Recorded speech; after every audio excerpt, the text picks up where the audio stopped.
ओशो, बैठे बैठे।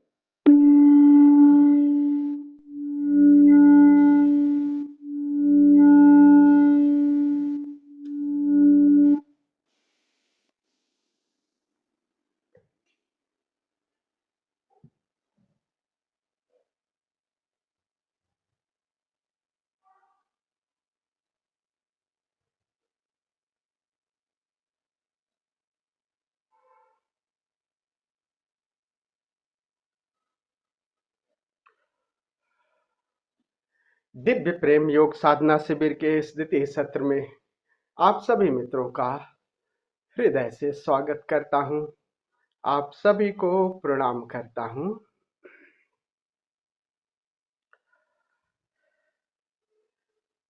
एक कवि का गीत है।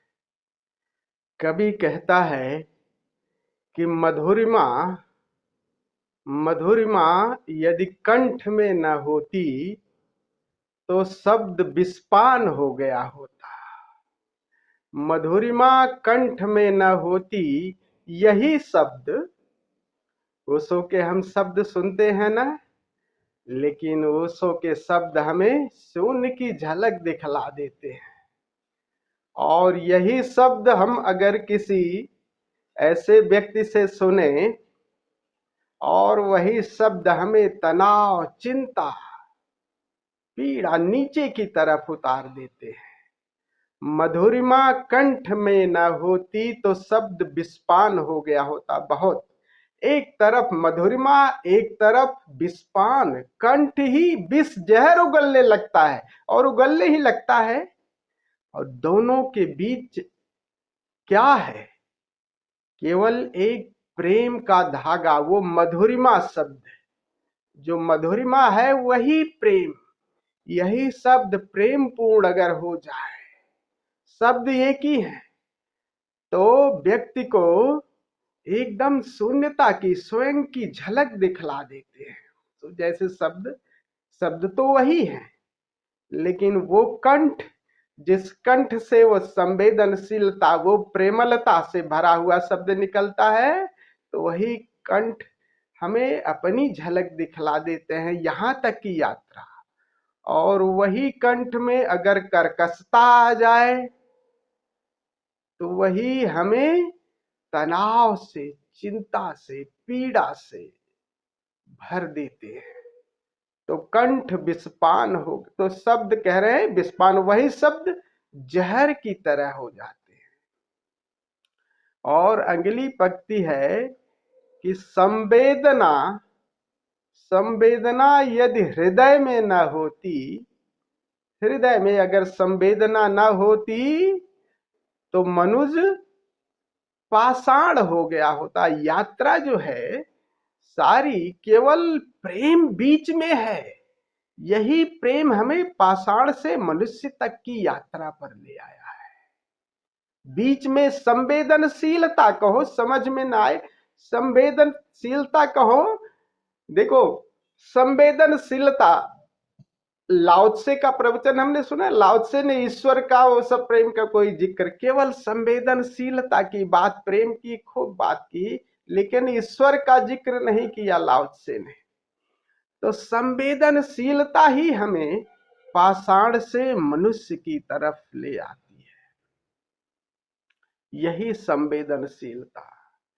तो बीच में यही तत्व है प्रेम का, और यही तत्व हमें दो अतियों से जोड़ता है। एक तरफ तो आप सबसे नीचे के तल पे हैं पाषाण के, और वहीं से यात्रा प्रेम और होश की चलती है। यही जीवन आगे चल करके मनुष्य श्रेष्ठतम, अभी तक जीवों में सबसे श्रेष्ठतम शिखर पे है। और यही प्रेम आपको कहां से, मनुष्य से परमात्मा तक, स्वयं तक मिला देता है। यही यात्रा प्रेम ही कहते हैं, उसको तो प्रेम ही परमात्मा है। तो यही प्रेम। और जब हम जगत को देखते हैं, खूब समझते हैं, लेकिन बात समझ में आती नहीं प्रेम, क्योंकि हमें याद है कि हमें जैसे ही पैदा होते हमारी तादाद, हमारी आइडेंटिटी, भाई पैसा कमाओ, धन कमाओ, यश कमाओ, खूब कमाओ, यही सब चीजें जगत में सिखाई जाती है। प्रेम सिखाया कहाँ जाता है? और पैदा होते से ही बच्चे को प्रतियोगिता सिखा दिया गया। तादाद में तो देखिए बहुत बिरले लोग होते हैं। दो तरह के लोग समझ लीजिए, एक तो मंजिल की तरफ जो चल रहे, मंजिल का मतलब हमारा जगत की मंजिल क्या है? अच्छे पद पे पहुंच जाए, अच्छे धन पे ले ले, खूब पैसा कमा ले और खूब नाम कमा ले, शोहरत कमा ले, 10 लोग जानने वाले। तो मंजिल यानी कर्तापन ओरिएंटेड, मंजिल ओरिएंटेड। और एक कुछ बिरले लोग होते हैं जो श्रोतापन, अपने सोर्स की तरफ। दो ही लोग हैं, इसी दो तरह के लोग। एक तो जगत में मंजिल पाने की राजनीति की दौड़ है, पद की दौड़ है, बुद्धि की दौड़ है, इन सब में लगे हुए ये कर्तापन वाले लोग हैं। और दूसरे जो थोड़े समझदार हैं, प्रज्ञावान हैं, जिनके आंख में ये दिखाई दिया कि जिन्होंने खूब कर्तापन में दौड़े, बाद में क्या विडंबना, कैसे बाद में रीते के रीते वो श्रोतापन की तरफ कह रहे हैं। ये जगत में बस काम चलाऊ हो जाए, कोई जरूरी नहीं कि जब बड़ा पद मिल जाए, बड़ा धन मिल जाए, लेकिन जीवन जाए, जीवन विदा हो, इससे पहले हम अपने स्रोत को, अपने मूल को कैसे, उस मूल में कैसे उपलब्ध हो जाए। वो लोग स्रोतापन वाले लोग हैं। तो मंजिल, ऐसे बात समझ में बहुत सारे लोग हैं, तो ऐसे लोगों को देख करके भी अगर हमें याद आ जाए तो बहुत बड़ी बात है। और इसको खूब देखिए, जगत में ऐसे लोगों की आपको याद दिलाऊं कि देखिए, ऐसे लोगों की अगर कोई गरीब कहे ये बात कि भाई जगत को सब चीजें छोड़ दो, धन दौलत वैभव, तो बात समझ नहीं आ रही, इसके पास कोई नहीं। लेकिन कोई अगर ऐसा व्यक्ति जो कर्तापन के शिखर की ऊंचाई पे पहुंचा हो, और अगर वो ये कह देता है तो बात समझ में आती है। और ये समझ लीजिए, कुछ लोग, आइंस्टीन विश्व का महानतम वैज्ञानिक हुआ जिसने सापेक्षवादिता का सिद्धांत किया था, जिसने रचना दी, बहुत बड़ा वैज्ञानिक हुआ। और जब उसने सापेक्षवादिता का सिद्धांत बनाया तो कितनी वाहवाही हुई, बहुत, शुरू में नहीं लेकिन बहुत वाहवाही हुई, बहुत बहुत वाहवाही हुई। तो अंतिम समय में 1903 के आसपास, 2 के आसपास उसकी जब मृत्यु हुई, और जब मृत्यु के समय आसपास, मृत्यु शैया के करीब बीमार पड़ा था, तो कुछ जो मित्र थे उनसे पूछने लगे कि अब तो आप बहुत ही आराम से, क्योंकि जो कुछ श्रेष्ठतम था, जो प्रसिद्धि थी, वो सब आपने पा ली है, वो सब सब कुछ जान गए हैं, तो अब तो आप आराम से मर सकेंगे। तो अब फिर क्या दोबारा आप आइंस्टीन बनना चाहेंगे? क्या चाहेंगे अगर दोबारा जन्म हो? कहे दोबारा जन्म होगा तो बस आइंस्टीन ही नहीं बनना चाहूंगा, मैं एक प्लम्बर बनना चाहूंगा, एक मोची बनना चाहूंगा, लेकिन आइंस्टीन नहीं। क्या बात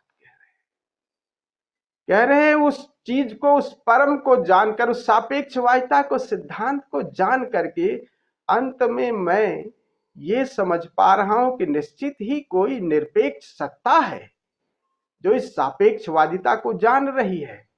और अगर मेरे पास समय होता, जान तो गया, हाइपोथेटिकली जान तो गया, लेकिन अब मृत्यु शैया पे हूं, इस पर काम नहीं कर सकता, खूब कर्तापन किया, तो अपने उस निरपेक्ष सत्ता को जानने पर लगा था, उस प्रेमल को, जो ये सापेक्षवादिता के सिद्धांत को जानने वाला, वो बीच का जो तराजू है ना, तराजू दोनों तरफ सापेक्ष, यही ना कि पूरा अस्तित्व द्वंद्वात्मक है, दिन है रात है, पृथ्वी स्थिर है तभी हम चल पा रहे हैं। वो है ना सूत्र, कौन सा है, E equal to MC square.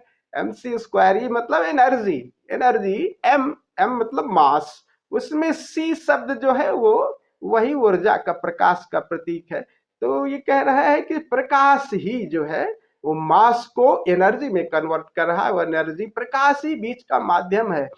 और वो कह रहा है कि बस ये प्रकाश वकाश बेकार की बात है, इससे हमने क्या पाया, ये हम MC स्क्वायर करके हम परमाणु पर तक पहुंच गए, बस विभीषिका, और दूसरा महायुद्ध होने के कगार पे हो गया था।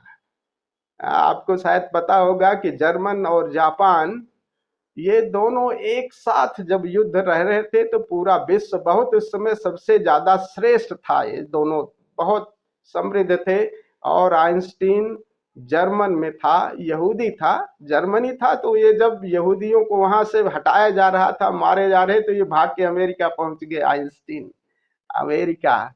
और अमेरिका में जब उसने कहा कि मैं ऐसा बम निर्माण कर सकता हूं जो पूरा का पूरा एक राज्य, एक शहर ही नष्ट कर सकता है, अमेरिका वालों बिल्कुल पकड़ लिया उसको, पूरा सम्मान दिया, पूरी व्यवस्था दी, और कहा कि तुम बनाओ।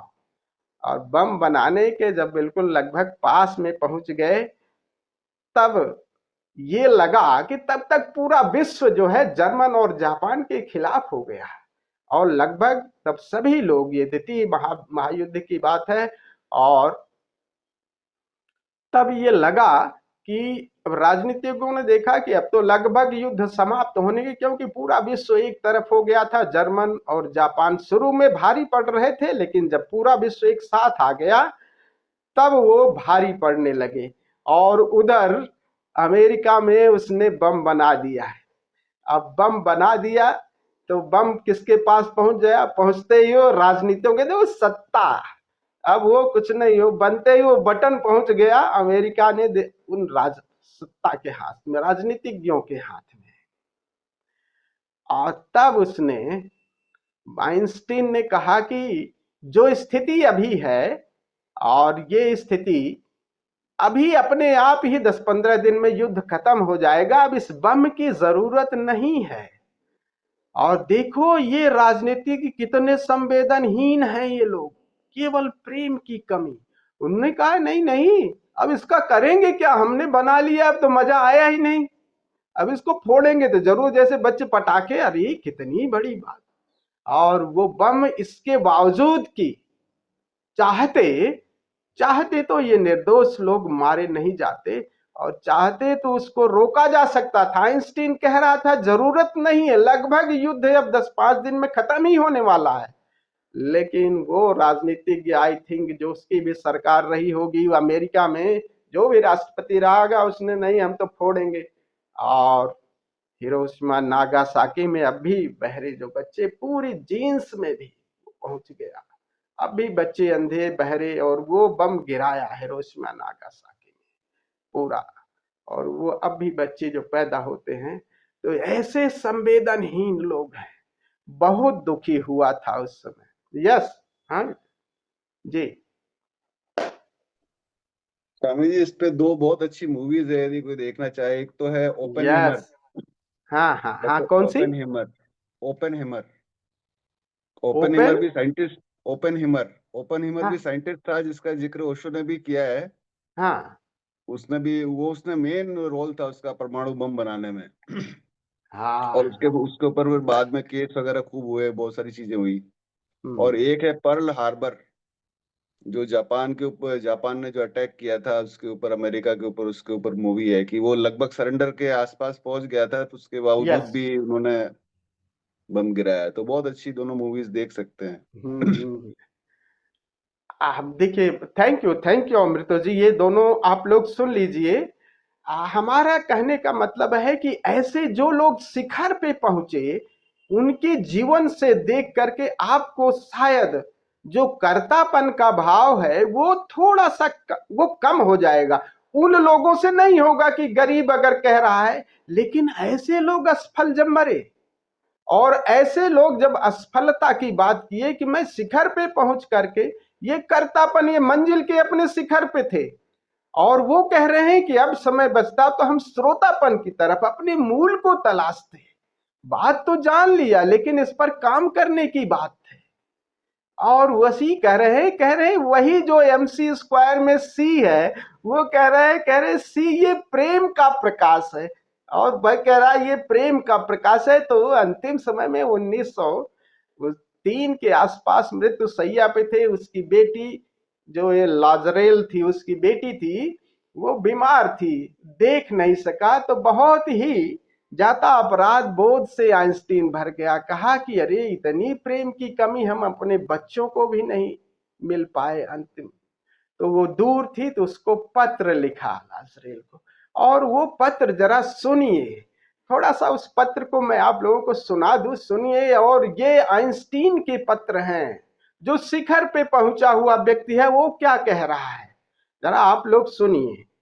उस पुत्री को पत्र लिखता है, क्या लिखा आइंस्टीन ने, बहुत प्यारा पत्र है। और ऐसे लोग जब, तो वो बेटी है उसकी लिजरेल को अल्बर्ट आइंस्टीन ने पत्र लिखा है। कह रहा है आइंस्टीन, जब मैंने सापेक्षता के सिद्धांत का प्रस्ताव रखा तो बहुत कम लोगों ने मुझे समझा। पहली दफे कम ऐसे ही समझते हैं कि वो बहुत, कोई वैज्ञानिक बहुत आगे की बात कह देगा तो जगत समझता नहीं, थोड़ी देर में बाद में समझा। और जो अब मानवता को बताने जा रहा हूं, सुनिए, अब मानवता को बताने जा रहा हूं, वह भी दुनिया में गलतफहमी और पूर्वाग्रह से टकराएगा। जो बात कह रहा है ये, क्योंकि एक वैज्ञानिक सापेक्षवादिता का सिद्धांत और बिल्कुल उल्टी बात, वो कर्तापन पे और उसे अब श्रोतापन की बात। तो जिन लोगों को वो बताएंगे सारे वो कर्तापन वहां, श्रोतापन उसमें बहुत थोड़े से लोग हैं। तो वही कह रहा है कि मैं जिसको समझाऊंगा शायद वो लोग समझ नहीं पाएंगे, विरोध करेंगे। तो कह रहा है कि ये पूर्वाग्रह से टकराएगा, क्योंकि सभी का ये पूर्वाग्रह, अरे ये क्या बकवास बात कर रहा है, अरे मौज मनाओ, दुनिया में अच्छे पद हासिल करो। तो ये गलतफहमी होगी। और फिर वो लिजरेल को कह रहा है कि मैं आपसे अनुरोध कर रहा हूं लिजरेल कि इन पत्रों को आवश्यकतानुसार वर्षों दशकों तक सुरक्षित रखें। समय से पहले अगर कोई बात तुम बता दो तो तुम्हारे ऊपर ही ये दुनिया चढ़ लेगी। तुम्हें हो सकता है कि वो समय से पहले ही सारे गुरु जो बोल गए, तो यही कारण हुआ कि उनको किसी को विष दिया गया, किसी को कुछ दे दिया, किसी को सूली लगाई। वही कह रहा है कि मैं समय से पहले अगर ये बात तुम कह दोगी तो शायद तुम पर भी लोग करेंगे, तुम्हें भी परेशान। तो कह रहे हैं इसको, इस पत्र को सुरक्षित रखना, और जो बात मैं कह रहा हूं उसे समझो। दशकों तक, जब तक कि समाज इतना उन्नत न हो जाए कि वह नीचे दिए गए मेरे स्पष्टीकरण को स्वीकार, दुनिया थोड़ी सी प्रेम को समझने लगे। एक अत्यधिक शक्तिशाली बल है जिसे विज्ञान ने अभी तक औपचारिक रूप से समझाया नहीं है। यह एक ऐसा बल है जो सभी अन्य बलों को शामिल और नियंत्रित करता है, और यह ब्रह्मांड में संचालित होने वाली किसी भी घटना के पीछे, जिसे हमने अभी तक पहचाना नहीं है, यह सार्वभौमिक बल प्रेम है। कॉस्मिक लव की बात कर रहा है। ये आइंस्टीन के शब्द हैं अपनी बेटी के लिए। जब वैज्ञानिक ने ब्रह्मांड के एकीकृत सिद्धांत की तलाश की तो वे सबसे शक्तिशाली अदृश्य बल को भूल गए। सारा चूंकि ऑब्जेक्टिव ओरिएंटेड है उनकी खोज न, और लव जो है वो सब इनर की है। तो कह रहे हैं मूल बात तो जो उसमें जो समाई हुई है, खोज तुम कहां से रहे हुए, तुम्हारा ही जो जिज्ञासा, तुम्हारी प्रेम, तुम्हारी चेतना ही इनको खोज रही है। तो जो खोज रहा है वो बड़ा हुआ ना। कह रहे हैं इस अदृश्य बल को भूल गए, और वो है प्रेम का प्रकाश। कह रहे हैं वो प्रेम का प्रकाश ही हमको ये जोड़े हुए है, जो देने और प्राप्त करने वालों को रोशन करता है। प्रेम गुरुत्वाकर्षण है, क्योंकि यह कुछ लोगों को दूसरे की ओर आकर्षित करता है। प्रेम शक्ति है, क्योंकि यह हमारे पास जो सबसे अच्छा है उसे बढ़ाता है और मानवता को उनके अंधे स्वार्थ में विलुप्त होने से बचाता है। समझ अगर आपको नहीं है तो यही शक्ति, जिस शक्ति का दुरुपयोग किया उन राजनीतिज्ञों को समझदार विवेकवान नहीं कहते।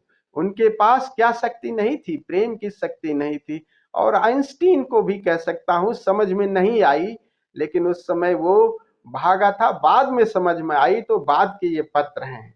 इसका प्रेम तब विस्तार लिया होगा जब देखा हो गया अंतिम समय में, अरे ये सब तो मैं ही बनाया अपनी शक्ति, और मैं ही अब उपयोग नहीं कर सकता। तब उसको समझ में आई होगी कुछ भी नहीं यार, सारा कुछ किया कराया मेरा। अब वो सत्ता उन राजनीतिज्ञों की, भाई पैसा उन्होंने दिया। तब वो कहा कि अरे सबसे बड़ी शक्ति, इससे अच्छा होता समय होता तो मैं अपने को जानने पे लगाता। प्रेम प्रकट करता है और उजागर करता है। प्रेम के लिए हम जीते हैं और मरते हैं। प्रेम ईश्वर है और ईश्वर प्रेम है। यह बल सब कुछ समझाता है और जीवन को अर्थ देता है। यह घर चर है जिसे हमने बहुत लंबे समय तक अनदेखा किया है। क्या बात कही! शायद इसलिए कि हम प्रेम से डरते हैं, क्योंकि यह ब्रह्मांड की एकमात्र ऊर्जा है जिसे मनुष्य ने अपनी इच्छा से संचालित करना नहीं सीखा है। प्रेम की ऊर्जा को हम नहीं अभी संचालित, उसको दिशा नहीं दे पाए। प्रेम को दृश्यमान बनाने के लिए मैंने अपने सबसे प्रसिद्ध समीकरण को एक सरल प्रतिस्थापन किया। यदि E=mc² के बजाय हम स्वीकार करते कि दुनिया को ठीक करने के लिए ऊर्जा प्रेम के माध्यम से प्राप्त की जा सकती है, जो प्रकाश की गति से वर्ग से गुणा की जाती है, तो हम इस निष्कर्ष पर पहुंचते हैं कि प्रेम सबसे शक्तिशाली बल है, क्योंकि इसकी कोई सीमा नहीं। मानवता के अन्य बलों के उपयोग और नियंत्रण में विफलता के बाद जो हमारे खिलाफ हो गए, यह जरूरी है कि हम खुद को एक अन्य प्रकार की ऊर्जा से पोषित करें। यदि हम अपनी प्रजाति को जीवित रखना चाहते हैं, यदि हम जीवन में अर्थ खोजना चाहते हैं, यदि हम दुनिया और उसमें रहने वाले हर संवेदनशील प्राणी को बचाना चाहते हैं, तो प्रेम ही एकमात्र उत्तर है। शायद हम अभी तक प्रेम को बम बनाने के लिए तैयार नहीं कर पाए। प्रेम का भी बम हो सकता है। कह रहा है कि बम, मैंने तो बम बनाया ऐसा जो दुनिया को, माने मनुष्यता को नाश कर दिया। शायद वो कह रहा है कि मैं प्रेम का भी बम बनाया जा सकता है। और वो क्या कह रहा है? ऐसा उपकरण, वो वैज्ञानिक भाषा बोल रहा है, ऐसा उपकरण जो घृणा, स्वार्थ और लालच को पूरी तरह से नष्ट करने के लिए पर्याप्त शक्तिशाली हो, जो ग्रह को तबाह कर रहा है। हालांकि प्रत्येक व्यक्ति के भीतर एक छोटा लेकिन शक्तिशाली प्रेम जनरेटर होता है, जिसकी ऊर्जा को जारी करने के लिए इंतजार कर रहा है। वही जनरेटर, मतलब प्रेम का जनरेटर हमारे भीतर भी है। वो बस उस जनरेटर को चलाओ और ऊर्जा को, कह रहे प्रेम की ऊर्जा को विस्तार दिया जा सकता है।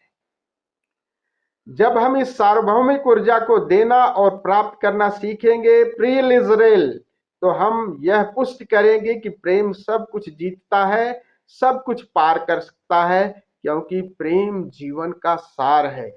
मुझे गहरा खेद है, देखिए पश्चाताप कर रहा है, मुझे गहरा खेद है कि मैं अपने दिल में जो उसे व्यक्त नहीं कर पाया, जो आपके लिए सारी जिंदगी चुपचाप धड़कता रहा है। शायद माफी मांगने में बहुत देरी हो चुकी है, लेकिन समय सापेक्ष है। वो कह रहा है कि मतलब ये शरीर गिरेगा ही समय के हिसाब से, और इसलिए मुझे आपको बताना होगा कि मैं अपार आपसे प्यार करता हूँ। आपके लिए धन्यवाद, और मैं अंतिम उत्तर तक पहुंच गया हूँ। ये अल्बर्ट आइंस्टीन का ये सूत्र है। तो कह रहा है लास्ट में बात समझ में आई, लेकिन बात ये थी कि समझ में आने से तो शायद हो सकता है कि लास्ट में आइंस्टीन बुद्ध हो के मरा हो, या अगली यात्रा उसकी बुद्धत्व की हो, क्योंकि अंत में सब बात समझ में आ गई आइंस्टीन की, और ये शिखर पे पहुंचे ही लोगों की है। यही बात खूब ओशो कह रहे हैं कि तुम श्रोतापन, तुम प्रेम को खूब पोषित करो।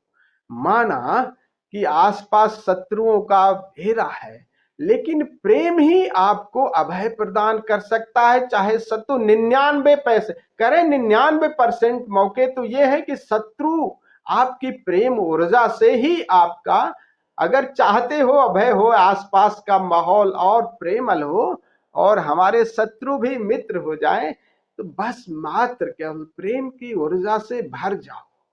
तो कह रहे हैं 99% मौके हैं कि वो संवेदना को पकड़ लें, लेकिन कह रहे हैं 1% ये भी संभावना होता है कि इतने कठोर लोग हैं कि हो सकता है कि वो शत्रुता उनकी न जाए, वो आपका नुकसान भी पहुंचा सकते हैं। लेकिन कह रहे हैं फिर भी ये सौदा महंगा नहीं है, और ऐसे में प्रेम को लेकर के अगर शरीर भी छोड़ विदा हो जाए तो ये सौदा मूल्यवान है। इसके बजाय कि सब कुछ आप ले करके दुनिया में सब कुछ शोहरत हासिल करके बाद में रीते हो जाए, तो कुछ ना मिला, कुछ भी ना मिला, और ना मिला तो प्रेम को संभाल लेना, और यही प्रेम आपको चैतन्य बनाता है, यही प्रेम आपको संवेदनशील बनाता है। तो आइए हम लोग भी पूरी भाव दशा से इस प्रेम को कल्टीवेट करते हैं और संवेदनशील होते हैं और प्रेम को खूब खूब बचाएं। माना कि हमें कार्य भी करना है बाहर के जगत के, लेकिन जहां प्रेम की बात आए ना, तो केवल बस बुकिश नॉलेज नहीं कि हमने कह दिया, इसको प्रयोग में उतारो। जीवन बहुत ज्यादा नहीं है, इस पे जितना काम कर सको उतना काम करो। और सब एक ही बात है, चैतन्य का प्रयोग करोगे, चैतन्य ही प्रेम है। जो भी है वो सब, जो शून्य का वो प्रेम है, वो सब एक ही बात है। तो प्रेम ही परमात्मा है, प्रेम ही चैतन्य है, प्रेम ही प्रकाश, तो प्रेम का प्रकाश। तो हम लोग भी आइए थोड़ा सा प्रयोग करते हैं। खड़े होकर के पहले पूरे प्रेम से, सदगुरु के प्रेम से भर करके, सदगुरु के प्रेम से, जिन्होंने इतने गहन सूत्र दिए हमें कि हम उस मूल बात को समझ पा रहे हैं और समझ पा रहे हैं। अब प्रयोग करने की जिम्मेदारी है। तो थैंक्स। थोड़ा सा बीच में आपको बता दूं कि हमारे एक नए मित्र हैं परमवीर गुलिया जी, जो संघ में शामिल होने के लिए आगे की यात्रा पर साथ चलने के लिए संकल्प लिया है। तो परमवीर गुलिया जी के लिए संघ में शामिल होने के लिए, यात्रा के लिए फिर हम लोग सब साधुवाद दें, धन्यवाद दें। तो साथ साथ हम लोग इसको चलेंगे, समझेंगे और जिएंगे भी। इसको जीना भी है, केवल के नहीं, किताबी नॉलेज नहीं। और जीना कहीं से भी शुरू करो, बात पकड़ में आ जाएगी। संवेदनशीलता को पकड़ लो बस, और संवेदन में बार बार हम लोग यही बार बार आप करें कि जो भी कृत्य कर रहे हो, क्या उसमें गहराई आ रही है? नहीं। ये चीज अपने को आप लोग खूब समझते रहो, क्योंकि हम रूटीन में वही प्रयोग कर रहे हैं। हमारा क्या और उसमें गहराई और संवेदनशीलता, प्रेमलता जो हम प्रयोग कर रहे हैं, चाहे आसन का चाहे ध्यान का, वो कब आएगा? जब हम अपने पे फिकाएंगे और उस एक पर, उस वर्तमान में आ जाएंगे और जो प्रयोग कर रहे हैं उसके प्रति जब प्रेमल और होशपूर्ण रहेंगे, गहराई तभी आएगी। और इस प्रयोग को भी करना भी है, केवल सुनना नहीं है। और इनसे सुन करके हमें थोड़ा सा और सजगता, समझ आ गई कि वाकई बात है ना, बात वाकई है कि खूब खूब कमा लिए, खूब खूब पा लिए, धन पद पौड़, लेकिन बात में बात ये रीति, जब आइंस्टीन जैसा व्यक्ति ये कह रहा है तो बात में दम है।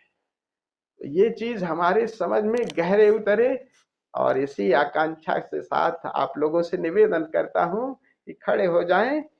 चलिए पहले 10 मिनट हम लोग थोड़ा सा पूरे भाव के साथ सदगुरु के प्रेम में पढ़ करके उनको याद करते हैं, उनसे जुड़ते हैं, नृत्य करते हैं। और नृत्य करते समय एक भाव दशा अपने पर, नृत्य अपने पर, और गुरु से जुड़े उस भाव दशा के साथ, और फिर उस भाव को बैठ करके और गहराएंगे।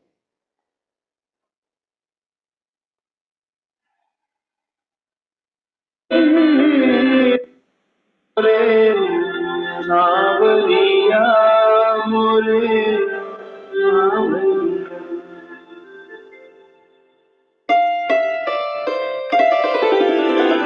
हम तड़प रहे हैं जाने को, तड़प रहे हैं जाने को, होशों की नगरिया सावरिया, होशों की नगरिया सावरिया, होशों की नगर, होशों की नगर, होशों की नगर, होशों की नगर।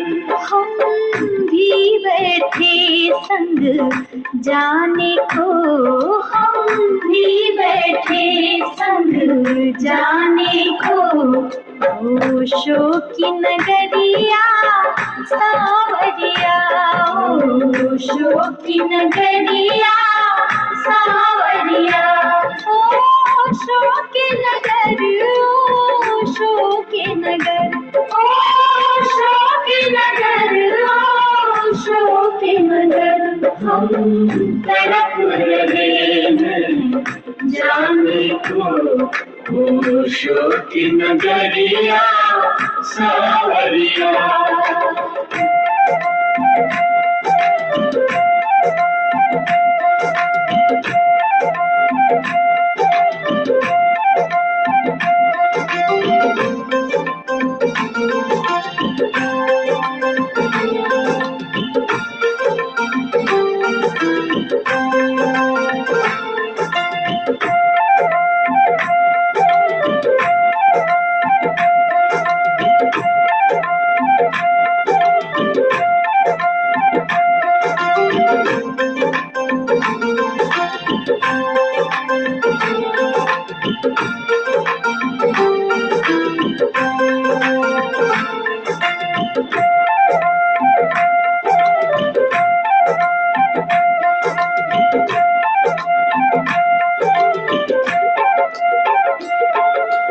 उसके बाला मर्दाना,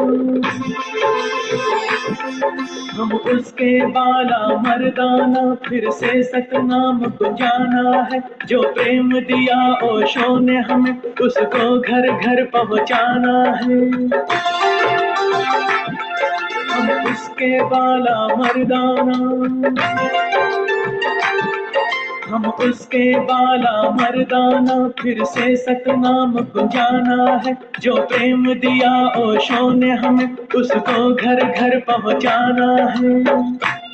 उसको घर घर पहुंचाना है, उसको घर घर पहुंचाना है।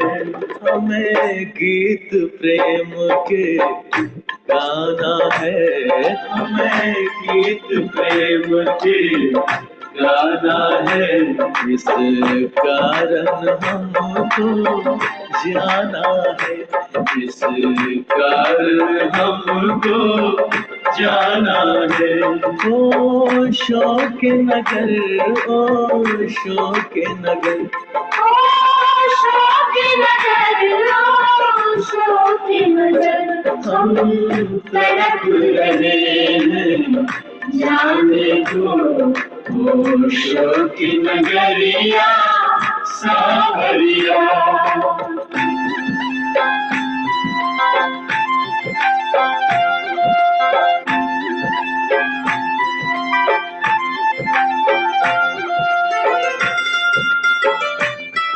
मेरा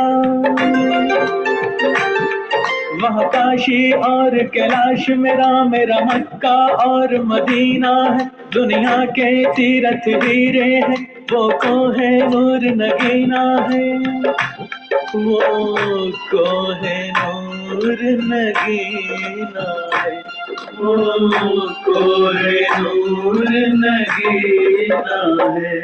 साडा उते नन गाना है, साडा उते नन गाना है। इस कारण हमको जाना है, इस कारण हमको जाना है। होशों के नगर, होशों के नगर, होशों के नगर, होशों के नगर। हम तड़प रहे हैं जाने को, होशों की नगरिया सावरिया।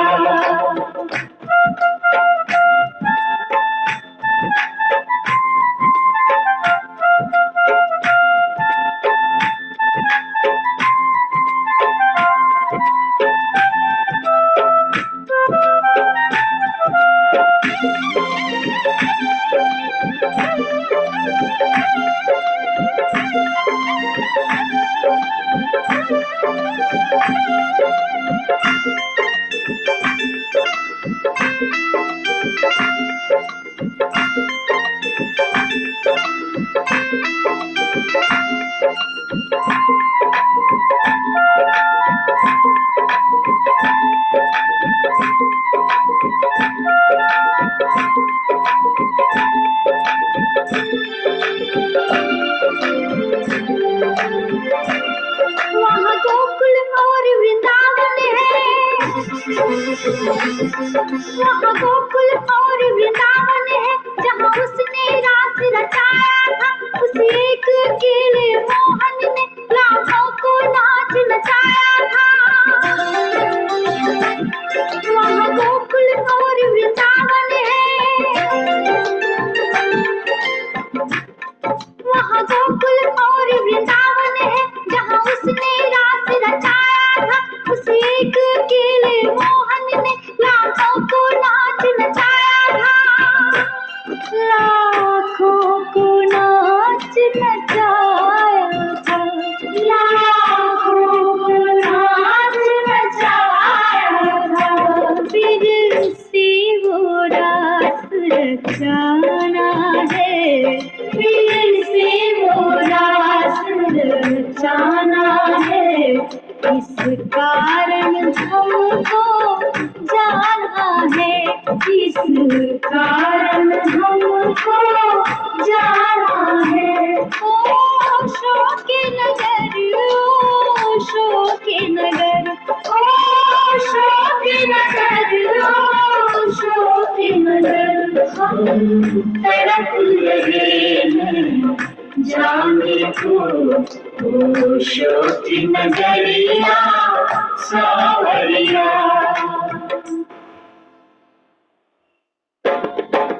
जाना है हमें, जाना है ओशो की नगरिया, जाना है, जाना है हमें, जाना है ओशो की नगरिया, जाना है। जो प्रेम दिया ओशो ने हमें, उसको घर घर पहुँचाना है, जो प्रेम दिया ओशो ने हमें, उसको घर घर पहुँचाना है। जाना है हमें, जाना है ओशो की नगरिया, जाना है, जाना है हमें, जाना है ओशो की नगरिया, जाना है। जो प्रेम दिया ओशो ने हमें, उसको घर घर पहुँचाना है, जो प्रेम दिया ओशो ने हमें, उसको घर घर पहुँचाना है।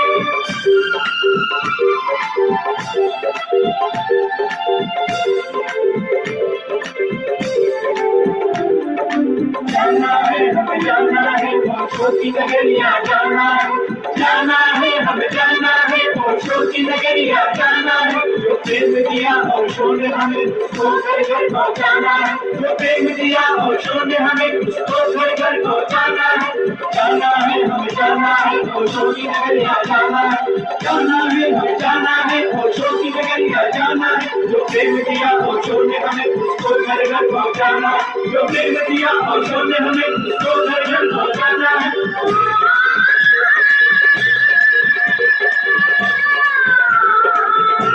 पुकारे ओशो को, उनकी ऊर्जा को महसूस करें प्रेम से। Feel the presence of master. आहिस्ता से प्रकाश बुझा दें, बैठ जाएं, बैठ जाएं, पूरा अंधेरा कर लें।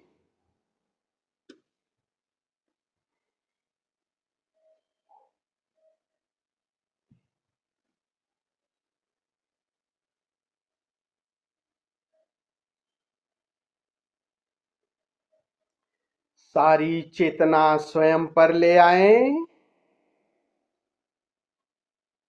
Watch your body.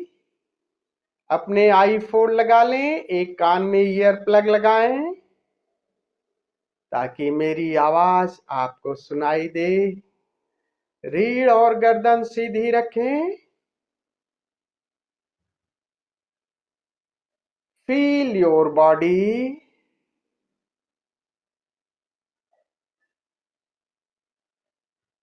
भाव करें कि आप एक घड़े हैं, घड़े की तरह हैं। भीतर से घड़ा रिक्त है, बाहर एक पतली दीवार है घड़े की, और इस घड़े में एक प्रेम का जल भरा हुआ है। बस प्रेम का जल। आपके इस घट में प्रेम का जल है और वो जल हिलोरे ले रहा है।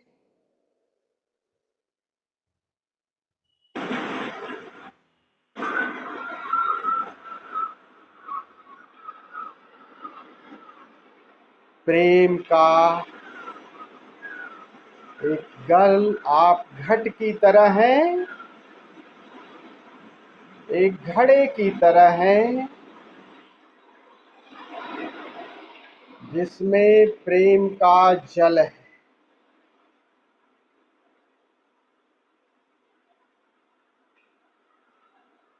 और ये जल आपके भीतर नहीं है, बाहर भी प्रेम का सागर है, उसी का एक अंश है ये। Take long and deep breath, गहरी श्वास ले, गहरी छोड़ें।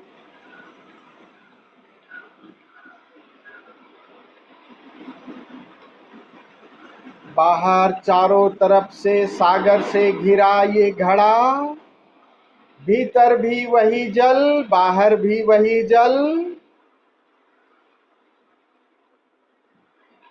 प्रेम की सागर की लहरें इस घड़े को, बाहरी दीवार को टकरा रही है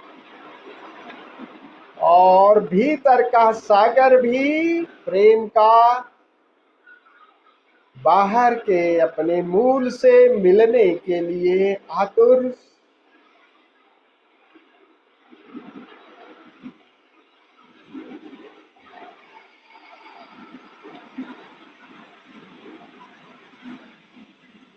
और इस सागर में, प्रेम के सागर में आप ही नहीं है, बहुत सारे घड़े हैं।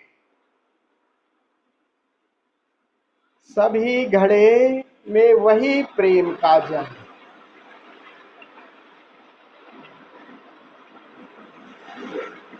हर श्वास से आपका ये प्रेम का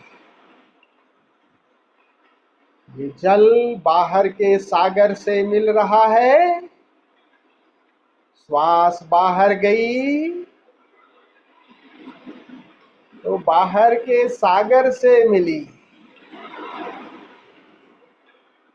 श्वास भीतर आई तो बाहर का जल भीतर आया। श्वासों के माध्यम से हम जुड़े ही हुए हैं सागर से।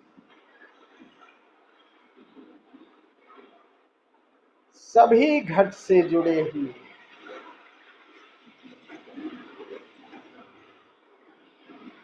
और ये सांस आप नाक से ही नहीं ले रहे हैं, रोआ रोआ श्वास ले रहा है।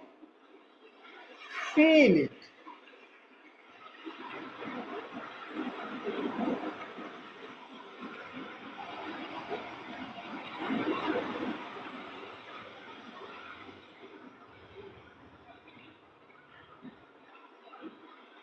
रोए रोए से जब भी श्वास भीतर आ रही है तो बाहर से प्रेम की तरंगे भीतर आ रही है।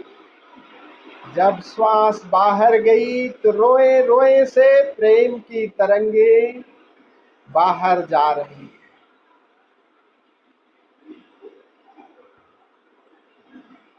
प्रेम का एक महासम्मिलन हर श्वास के साथ घटित हो रहा है।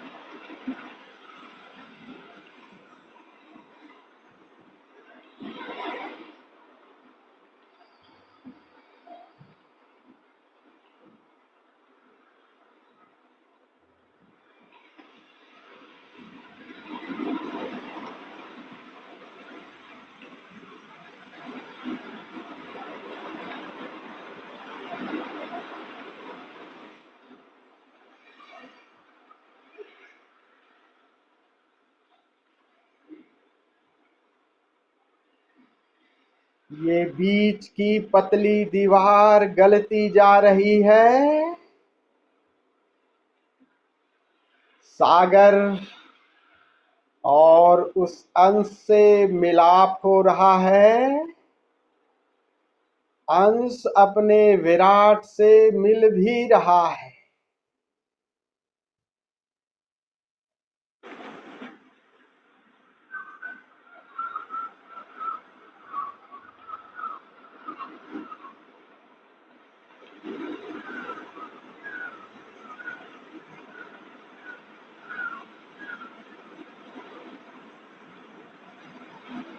ये घट पिघलता जा रहा है।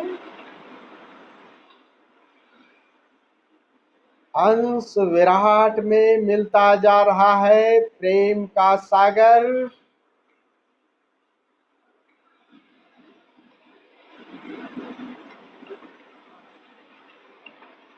ये जो दीवार थी पतली वो भी घुलती जा रही है। हर श्वास और घुलाती जा रही है, मिटाती जा रही है।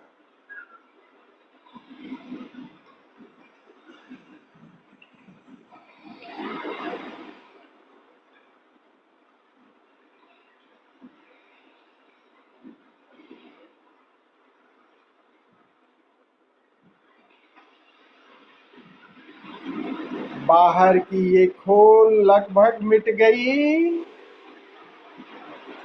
एक सागर का अनुभव, आकार लगभग बीत गया।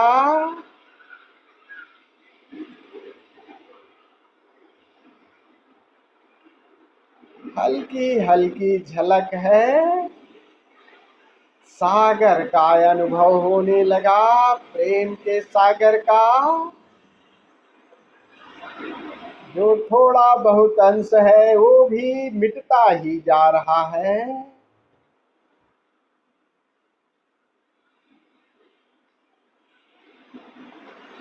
श्वास का ये प्रयोग छोड़ दें, श्वास को सामान्य हो जाने दें।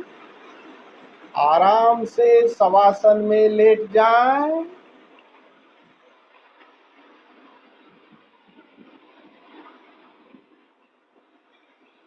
Feel that you are ocean of love. आप प्रेम के सागर ही हो।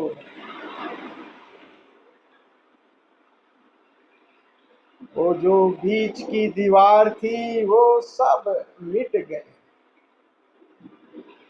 ये सागर ने बाहों में भर लिया।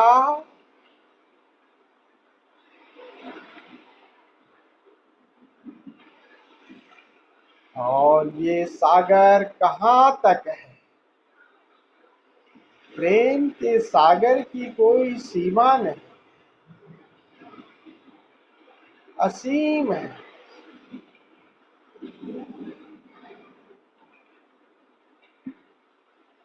Watch it, feel it. सारे आकार इस सागर में, प्रेम के सागर में मिट गए, घुल गए। ये घट भी, विचार भी, भावनाएं भी। एक प्रेम का सागर।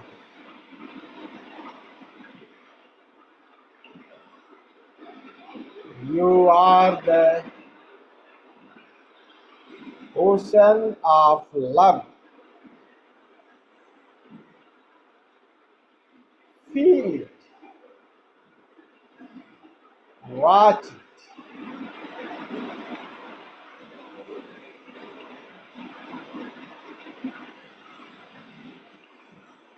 आकार तो मिट गया, एक शून्यता का अनुभव हो रहा है।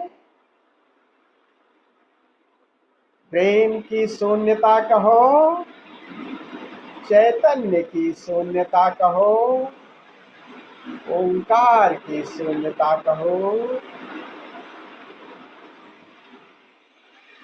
दृष्टि आकार से निराकार की तरफ मुड़ गई। Now watch your inner space अभी सारी धारणाएं, सारी कल्पनाएं छोड़ दें।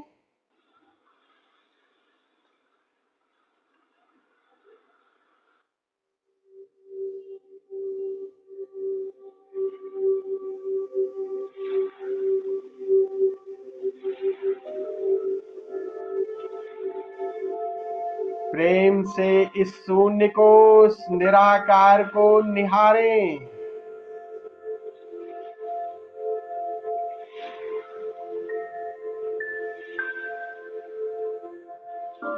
प्रेम से इस सागर को सुने, शून्य के सागर को, प्रेम के सागर को। Listen it, watch it.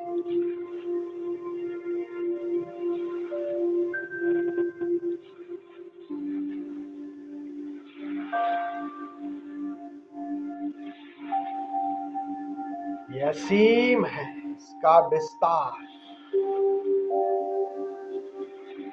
और ये शून्य का सागर चैतन्य से ओतप्रोत है, प्रेम की तरंगों से भरपूर है।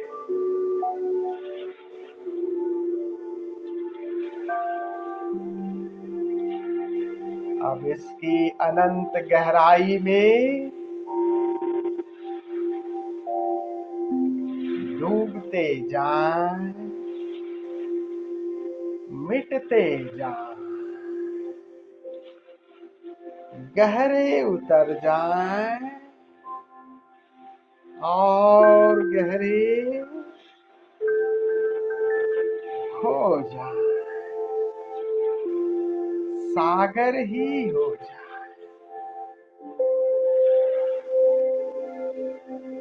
समाधि घटित हो जाएगी।